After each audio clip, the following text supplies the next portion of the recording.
क्या अज्ञानी को पाप लगता है? एक अहम प्रश्न है। पाप क्यों हो जाते हैं और हो जाने के बाद मानने में क्यों नहीं आते कि यह पाप है? इसके लिए मन कितने तर्क वितर्क देता है। बहुत से लोगों का मानना है पाप हो जाना बहुत बड़ी बात नहीं है, यह तो स्वाभाविक है। जब जीवन जीना है तो ये सब होगा ही। इसलिए पापाचरण हो जाने पर कौन सी गलतफहमी, कौन सी मिथ्या धारणाएं हैं जो पाप को पाप नहीं मानने देती। भगवान महावीर कहते हैं सुख का गारंटी कार्ड उसके हाथ में हो सकता है जो पाप को पाप मानकर पाप मुक्ति के लिए प्रयास करेगा। मनुष्य के मन में ऐसी अनेक भ्रांतियाँ एवं गलत धारणाएं हैं जो उसे पाप करने के बाद पाप रूप मानने नहीं देती।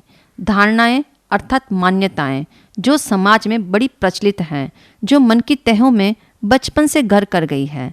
धारणा नंबर 1 कहती है अनजाने में जो पाप हो जाए वह पाप नहीं है, वह क्षम्य है, अर्थात वह करने वाला दया पात्र है। प्राय लोग इस बात को मानते हैं कि जो अनजाने में हो जाए वह पाप नहीं है, जो जानबूझकर किया जाए उसका नाम पाप है। उनका कहना यह है जो अनजाने में हो जाए वह क्षम्य है, सजा पात्र नहीं है, दया पात्र है, इसीलिए तो क्षम्य है। तभी तो कहा जाता है कि भगवान भूल चूक सब माफ़ कर देता है। पापों की आलोचना करते हुए प्रतिक्रमण में हम जाने अनजाने कहकर ही मिच्छामि दुक्कडम देते हैं। भगवान महावीर के अनुसार जो लोग यह मानते हैं कि अज्ञान या अनजान अवस्था में किया गया पाप पाप नहीं है, उनकी यह सोच मिथ्या है। यह सोच उसके पापों को और भी अधिक चिकना बना देती है। मन कहता है जिस व्यक्ति को यह नहीं पता कि ऐसा करने से पाप लगता है तो वह स्वयं को उस पाप से कैसे बचाएगा।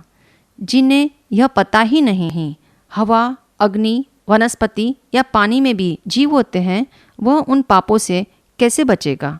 ध्यान दे, जब पता न हो तब संवेदना नहीं होती है और पता लग जाने के बाद संवेदना होती है। इन दोनों में बहुत अंतर है।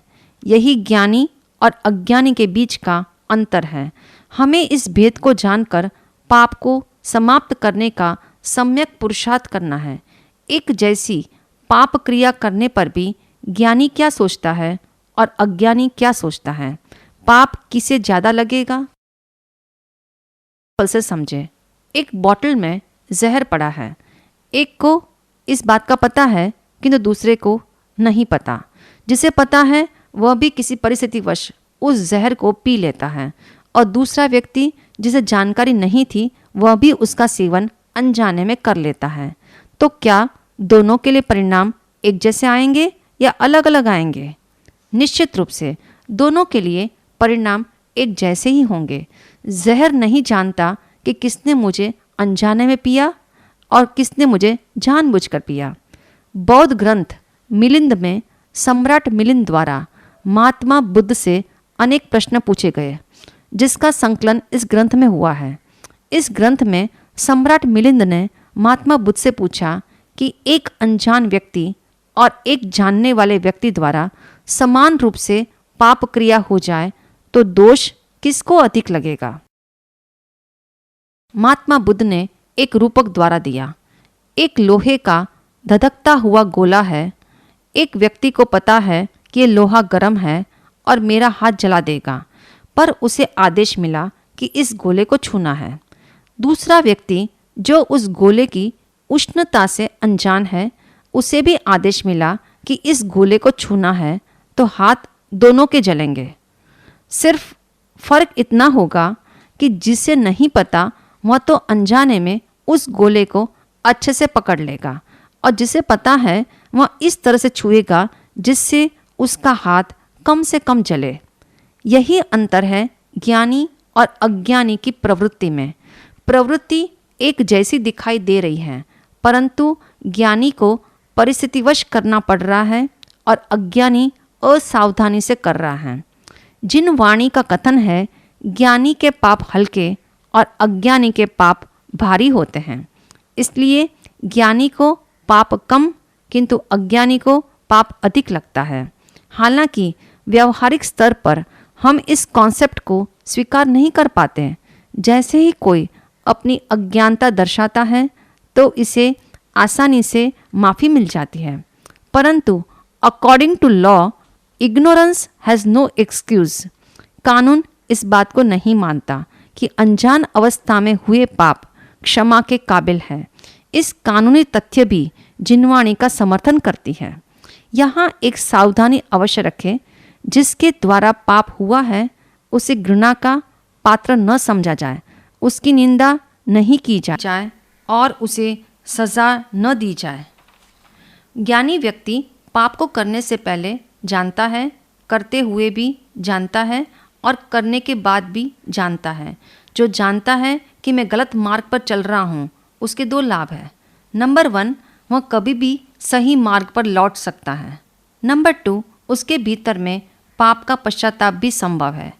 अज्ञानी को पता ही नहीं कि वह गलत है, अतः उसे पश्चाताप हो ही नहीं सकता और न वह कभी उस पाप के मार्ग को छोड़ सकता है। जिसे पश्चाताप होता है उसके ही जीवन का एक दिन उत्थान होता है।